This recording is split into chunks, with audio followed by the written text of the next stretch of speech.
ketilang. Nah, kita mulai ya ceritanya. Pada suatu hari ada sebuah kampung yang bernama Ketilang. Di sana terdapat pohon yang sangat besar. Anak-anak pun suka bermain di bawah pohon ketilang tersebut. Nah, pohon tersebut bernama Ketilang. Suatu sore, anak-anak pun bermain di bawah pohon ketilang. Anak-anak pun penasaran, kenapa ya ada pohon yang begitu besar di kampungnya? Lalu ada salah satu anak yang ingin bertanya kepada si kakek yang sedang hidup tidak jauh dari pohon tersebut. Anak itu pun memanggil si kakek.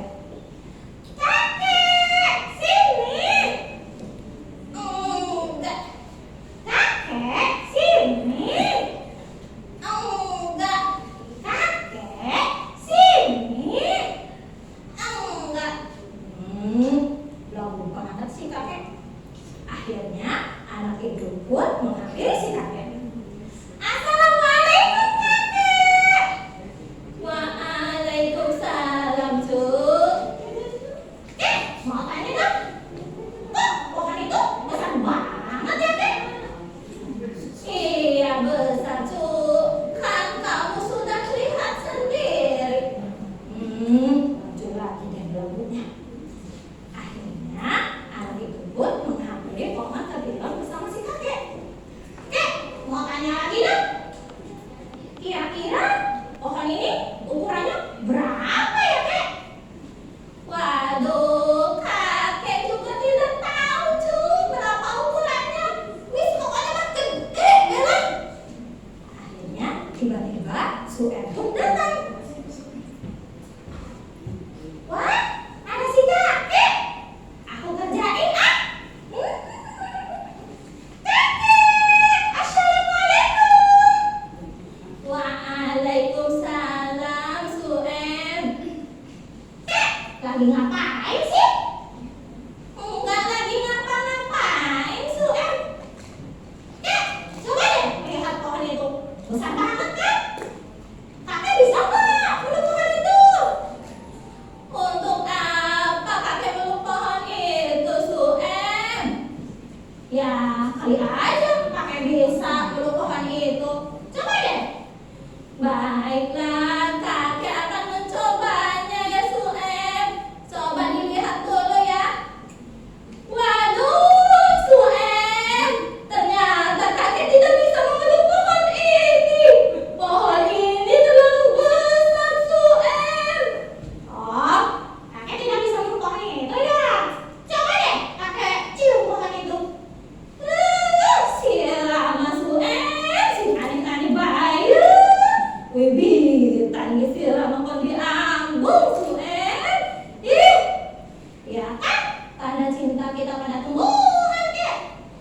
Bukan begitu Suem. Tanda cinta kita pada tumbuhan itu tidak harus dipeluk, tidak harus dicium, tapi dengan merawatnya setiap hari Suem, menyiramnya setiap hari, biar tumbuhan menjadi subur. Oh, begitu ya kek? Oke baiklah. Sekarang kakek mau tanya, siapa yang menciptakan tumbuhan Suem? Ya Allah ya kek. Siapa lagi?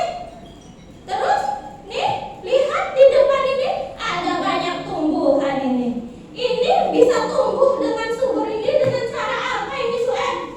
Ya disiram kakek. Masa dikasih makan nasi? Iya, itu tumbuhan harus disiram setiap hari biar menjadi subur. Oh, oke kek. Ya sudah, sekarang sudah sore. Sana semuanya pada pulang. Akhirnya anak-anak itu pun pulang ke rumahnya masing-masing. Hari demi hari pun berganti. Nah, tiba-tiba orang-orang Belanda itu pun datang ke kampung Ketilang untuk menebar pohon ketilang. Tujuannya untuk membuat jalan kereta api. Tut tut tut. Gitu ya Bu, karena nggak bisa bunyi kereta api, kita tut tut tut aja ya Bu. Tut tut tut ya. Nah, namun anak-anak di sana sangat sedih karena tidak bisa bermain di bawah pohon ketilang lagi. Sueb dan teman-temannya pun menangis. Kenapa Sueb? Kenapa kamu menangis? Saya sedih, Kek. Sedih kenapa Sueb? Saya sedih, Kek. Kenapa pohon ketela kita ditebang, Kek? Nanti kita main di mana, Kek? Sudah. Jangan bersedih lagi, Sueb. Nanti kita cari tempat bermain yang baru lagi ya. Sudah, jangan menangis. Akhirnya pohon ketilung itu pun ditebang. Warga pun bergotong royong untuk membawa kayu-kayu tersebut. Wah, kayu ini banyak sekali ya. Kalau digunakan untuk kayu bakar, udah lebih dari cukup.